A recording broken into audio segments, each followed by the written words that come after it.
It's far too hot to be filming a YouTube video today. I'm hiding in my bedroom with the curtains closed like a vampire. I'm tired, and maybe you are too, which actually makes this a perfect moment to answer the question that I've been asked. How do you keep your spiritual practice alive on those days when you're just tired, overwhelmed, when you don't have the spoons? In this video, I'm going to share some really simple, doable practices, some micro practices that you can do even if you just don't have the energy. These are things that you can come back to like an anchor. And if you're feeling overwhelmed and not sure where to start, I've also created a tool, which I've linked in the description box down below, where you can figure out actually what are the best low bare minimum practices that work for you, because it's just not a one size fits all situation. I'll tell you more about that in a bit. But first, welcome kindreds. I'm Jessica. I help people who feel spiritually disconnected find their purpose and their meaning using moon-aligned journaling and divine feminine wisdom. So this question is one that I've been asked a lot of times because it is really very normal. We maybe start the week really strong with all of our spiritual practices in place, perhaps pulling a tarot card in the morning, perhaps like having a meditation practice in the mornings. And then as the week goes on, things just fall by the wayside. If this is you, then you're not alone. Also, we have lots and lots of things going on in our lives. We perhaps have young children, or perhaps are caring for like elderly relatives, or maybe pets. There's so many demands on our time, and our spiritual practice is one of those pieces that on the surface doesn't feel like, or doesn't seem like it's as valid in a way as getting the things on your like kind of must do list done, like maybe like feeding yourself, or doing laundry and things like that. There's a conflict between our kind of those day-to-day tasks that need to be done and our spiritual practice, or it can seem like that. I don't believe there actually is a conflict, and that is one of the things that I want to go into in this video. But I know so many people have asked me this: how do you build a kind of sustainable, meaningful, bare minimum practice that you can kind of keep to even when life is lifing? So one of the first things I think is really important is to actually think about your spiritual practice and think about why it is important to you, because you wouldn't be asking this question if your spiritual practice wasn't important. Like I said, it's very easy to put that on the back burner because it's not producing tangible results in the same way that it does if we ignore other things in our lives. Like if we don't do laundry, it's just going to keep mounting up and up, or if we don't do the dishes or whatever. These are the kind of like mundane tasks that can mount up, and they've got like a visual, tangible representation in our lives. And that's why we tend to get gravitating towards those tasks, or even, like work things, or like I say, kind of caring for people, all that kind of stuff has got like a more obvious, tangible output. Whereas our spiritual practice, it has a huge effect on our own kind of mental health, on the people around us as well, because when we are engaged in meaningful spiritual work, it does have a ripple out effect on all those people around us. But it is so much more difficult to kind of like quantify, and it is not, like I say, tangible in that same way that a pile of dirty dishes are. And that is why it can be easy to kind of lose the thread of it sometimes. And that is why I think the first question that needs to be asked is like, why is this important to me? And perhaps write that down somewhere, like, why is it that you want to have a meaningful, consistent spiritual practice? It's obviously because it means something to you. So why? What does it mean to you? Because just having that written out can be really helpful when usually it's not because we can't be bothered, It's not because like we wake up and sort of think, I can't be bothered to do my spiritual practice today. Instead, I will, I don't know, watch TV, or, it's usually because we've got too many other tasks that are kind of like pulling our attention, rather than we can't actually be bothered to do our spiritual practice. Do you see what I mean? That's like a difference there. It's not that we are not trying, it's that basically we're just overwhelmed with the amount of stuff that it is that we've got to do. And to be honest, like if we are following a witchcraft path, a pagan path, something that is not like a specific doctrine that has been handed down, we already choosing a path that is more difficult in a lot of ways, because there's not like that kind of standard bare minimum that we can just go, okay, so if I go to church on Sunday and I say the Lord's Prayer every day, I'm good, I'm golden. I've ticked off all the things I need to do. It's not like that, is it? This path is less where we can just kind of like follow along with what what they say we're supposed to do. No, when we're on this kind of spiritual path, we're literally like creating the path as we go along, which makes it so much harder. So like, straight up, let's give ourselves some grace and some kudos really for even choosing this, because it's not an easy path to choose. It is something that requires much more effort, much more thinking, much more tuning in than if we just had like those kind of like a spiritual doctrine is just like, just do these things, So you're already doing something that is quite difficult, more difficult than lots of people choose.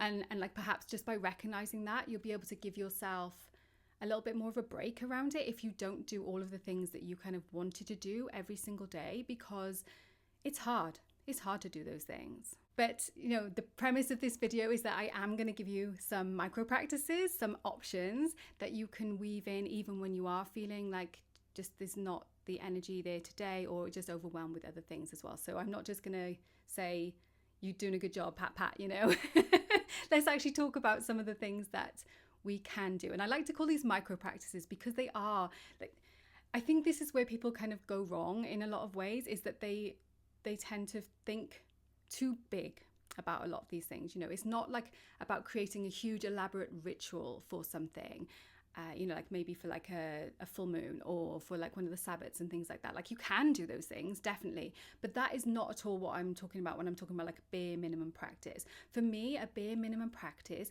is something that I do every single day, but it is literally bare minimum, really scaled down. And that's why I wanted to share with you some of these micro practices, because they are like ways that we can have deep, meaningful, everyday magic connections, but in a way that is not adding more to our plates, because we've already got enough on our plate. One of the main things is to add spiritual elements in to the stuff that we're already doing in the first place. So, it's cliche, a lot of this, because, like, you will have heard this before. And I think the reason people kind of discount it is that it seems like it's too easy. But we can make it easy. We don't have to make things harder for ourselves than they already are. We already are making it harder by choosing this path in the first place. So let's make it easy in those day-to-day practices. So like, there's a reason why people say, if you're making a drink for yourself, like you probably do at least a few times a day, every time you do that with intention. Perhaps if you're brewing tea, you might be choosing specific tea, because it's in a mindful way, like particular herbs and things like that. That is not nothing. That's already a really big thing. Okay. So do that, think about that. If you're cooking, also something probably that you do anyway, in the day. And perhaps not if it's like one of those incredibly low spoons days where it's just like, I can't. But on lots of days, lots of us will already be cooking, and we can be thinking about like what we're adding in terms of like plant allies, herbs, things like that. And also our intention as well as we are making the food.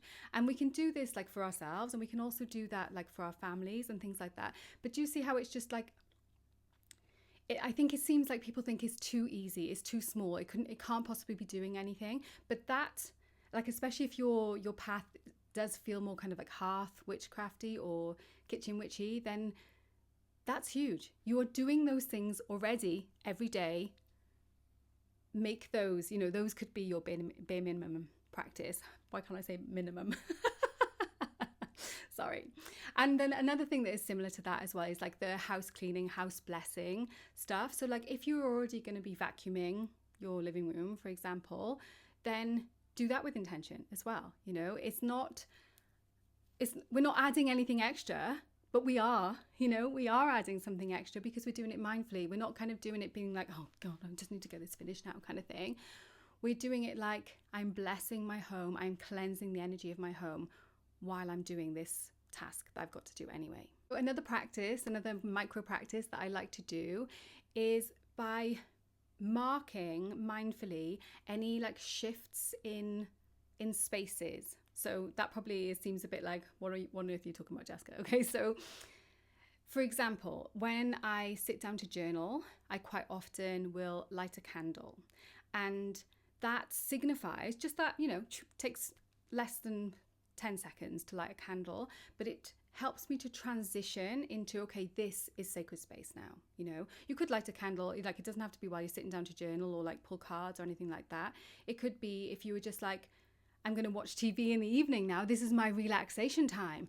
Light a candle. I am shifting into a different space now. This is time for me. This is a mindful practice. It's a spiritual practice. Do you see what I mean? It's like elevating those transition points into being part of our practice. And that way, the bare minimum gets so much more easy and doable than if we're trying to I'll get up at this time in the morning. I'm going to meditate for 20 minutes. Then I'm going to pull cards, like do a full spread. That's another 20 minutes. And then I'm going to do some journaling, and then I'm going to read a book that is, a for shadow work or something like that. And really quickly, it just becomes too much. It becomes overwhelming. I'm not saying that you can't do those things. Of course you can, but if you're not doing those things and you're still doing these little micro practices that I'm talking about, you are still practicing. You are still, because what is the practice about when we look at it like really deeply? It's about connection. It's about intention.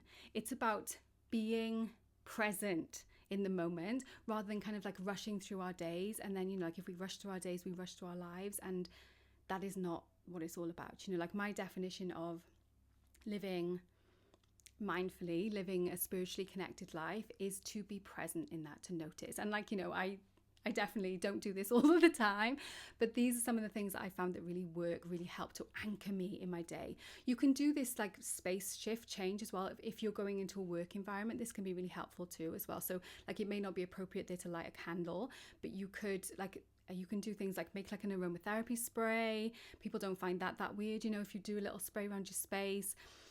You can also like take an object as well that marks, like move an object. Like say you have on your desk, like, I don't know, it could be a crystal. It depends on like where you work. A plant, that would be a good one. Something that you may easily have there and no one's going to think that's strange. Just by like, when you sit down to your desk and you're like, I'm transitioning into my workspace now and I do this mindfully and Goddess is with me as I do this. And you take your plant and you just move it somewhere else on your desk. Really simple, micro practice, but it is something that is like, it's another check-in point then during the day, Another one that is really good is to use drink coasters. So you can use your drinks coaster and you can you can just buy a shop bought one if you want to, but you can add like sigils and things like that to the underneath, so that every time you place something on that coaster, whether it's like a glass of water or a cup of tea or a candle or anything like that, you are doing that mindfully, in that I am connecting in with my magic here now. Do you see, like these are just ideas. These are just like a tiny little sprinkling of some of the things that are, I just want to say, like, these are valid. These are genuine practices. And so even if you are just doing these little micro things, you are already having a much more connected, everyday magical experience than lots of people. And to be honest, I include people who have got like kind of more traditional spiritual practices in that as well, because I think that it's this noticing, this being present, that is actually the really, really powerful thing. So another thing that can be helpful is to use so similar in a way, like kind of transition points, but rather more like when you have to like wait for things, or if like those we find there's lots of moments in our days where we're kind of like waiting. So this might be like at a traffic lights or something, or it might be like in a queue, and there's a temptation often to just kind of like ruminate, or like perhaps even take your phone out, like if you're in a queue and start scrolling or something like that. But instead, if we use these like little waiting moments as like a trigger to be mindful, to be connected, they can be really, really powerful moments you know? So it's like every time I get to the traffic lights, like people use that for doing their Kegel exercises as a trigger for that. You can do that if you want to. But if we use like, okay, the traffic light's red, okay, take a few deep breaths, get really centered. How am I feeling? Just check in with yourself when that happens, instead of like just sort of thinking about all the things you've got to do later. These, like I say, these like little micro actions, these micro practices are disproportionately powerful in our lives. So like I say, even if you're doing just those things, you are living a spiritually aligned, connected, vibrant life. And it doesn't require any extra work from you at all. It's enough. It's enough. So those were just like I say, a few ideas. I want you to use those as starting points, and like, you know, definitely leave in the comments if this has kind of sparked something in you and you're like, right, okay, I've got ideas of other things. And you will be doing a lot of these things already as well, you know. And like I said at the start, we're all different. And so like when I see these sort of videos of like kind of like low spoons witchcraft practices and things like that, you know, it's good. And I'm really glad that this content is there and is available for people. But I think the component that's missing a little bit is that it's not going to be the same for everybody. You know, the practices that I find, my little micro practices that really bring me that sense of connection and knowing that there's something more to my existence than just like kind of meat suit, getting around, getting through my day kind of thing, you know, that will be different for me than it will be for you. And so I have created a quiz, like sort of like a BuzzFeed quiz, but not in the sense that it goes a lot deeper than that. And by doing the quiz, it will kind of tell you, it'll let you know what phase you were in of your kind of spiritual journey, so that you can identify better the practices that might be most meaningful for you in this moment. And I also offer some ideas for those practices in the results of the quiz as well. So you don't have to put your email in or anything to get the first lot of results. But if you do want to go even deeper, I've also created like, it was like, I'll make a quiz, that'll be easy. And then like 3 months later, I'm still working on it. But I finished it now, and I've like created like meditations and like full like tarot spreads and journal prompts and all that kind of stuff to go along with that. So if that sounds good to you, I've linked that in the description as well, so you can go through that and sort of be able to tailor your practice to you. Because again, you know, that is what is different, isn't it, from having a witchcraft practice than having, or a goddess practice, which like for me that's the same thing. But that's what's different about that than if we were like in Christianity or something, you know. In a lot of those more Abrahamic religions, they have a one size fits all approach. Everyone has to do the same stuff. I mean, like, you know, there sometimes are some weird rules around like gender roles and things like that, but generally it's like tick tick tick, you know, you do these things, you're good. Like I said at the start, this is not the same for us. We are carving out our own path, our own practice. And so it needs to be much more keyed in to us and like what it is that we find really moves us along. Because like, what is it for? Why are we doing all this? You know, it is so that we can feel connected. Or like for me, is that you will need to work on, you know, like figure out your own why. Like, why is it that you're doing this? Because if you know why, then you know what, you know, like the what and the how follow the why. The why needs to come first. I also find that sometimes it can be helpful to think about like what you do when you're away from your usual situation, you know, like, so say you're on like a work trip or you're on holiday or something like that. Which do you feel like when you go there and you don't have like, I don't know about you, but I don't take like a whole bunch of stuff with me when I go on holidays. I do tend to take like a goddess statue, just a little handheld Bridges Grove one. And I'll take like my journal, and I usually take a tarot deck with me. I don't always use it, but I take it with me because it just gives me some comfort to have those things that I've taken with me. But I don't feel like when I'm on holiday that I don't have my spiritual practice. It's just that because I'm still doing all of those micro actions. I'm still doing that noticing. I'm still doing also like I touched my necklace, and that made me remember as well, like when I'm getting dressed, when I am putting on jewelry, all of these things, these just things that we are doing in our days anyway, not extra, just the stuff that we're doing anyway.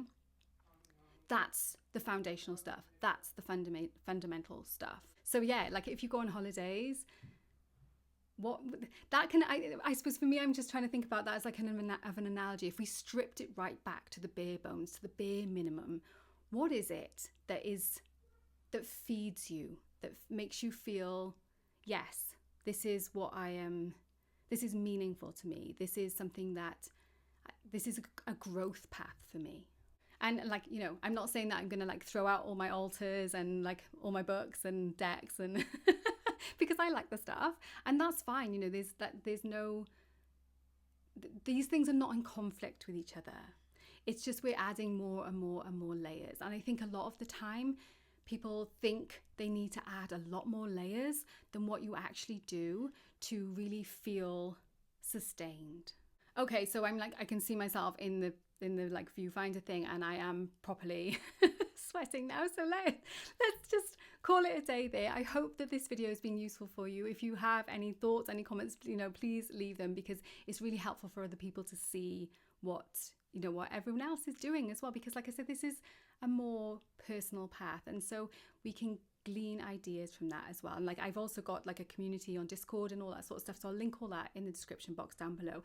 And if you want to find out like which phase you are currently in and the practices that could be a good fit for you in that phase, just suggestions, you know, you need to figure out for yourself whether these are a good fit for you, then I've linked the quiz in the description box down below as well. Thank you so much for being here. Warmest blessings, and I will see you very soon.